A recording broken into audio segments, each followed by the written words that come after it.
বিষ্ণু বলেছেন এই আল হাইয়ুল কাইয়ুম এটা হচ্ছে ইসমে আজম। এটা কি? যে ইসমে আজম দিয়ে দোয়া করলে আল্লাহ দোয়া কবুল করে, আল্লাহর কাছে কিছু চাইলে আল্লাহ দেয়।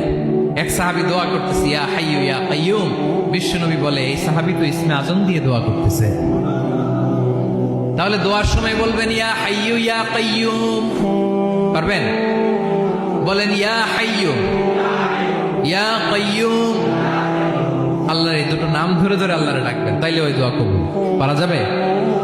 বিশ্বনবী দোয়াতে বলতেন ইয়া হাইয়ু ইয়া কাইয়ুম বিরহমাতিকা আস্তাগীথ আসলিহ লি শা'নি কুল্লাহু ওয়া লা তাকিলনি ইলা নাফসি তারফাতা আইন। ও হাইয়ু ওয়া কাইয়ুম, ও শাশ্বত চিরঞ্জীব আল্লাহ, আসলিহ লি শা'নি কুল্লাহ, আমার সব কিছুকে আপনি ফিক্স করে দেন, ঠিক করে দেন। এক পলকের জন্য, এক চোখের পলকের জন্য আমার কোনো কাজ আপনি আমার উপর ছেড়ে দিয়েন না, সব কাজ আমি আপনার কাছে সুপর্দ করে দিলাম। সুবহানাল্লাহ পড়েন।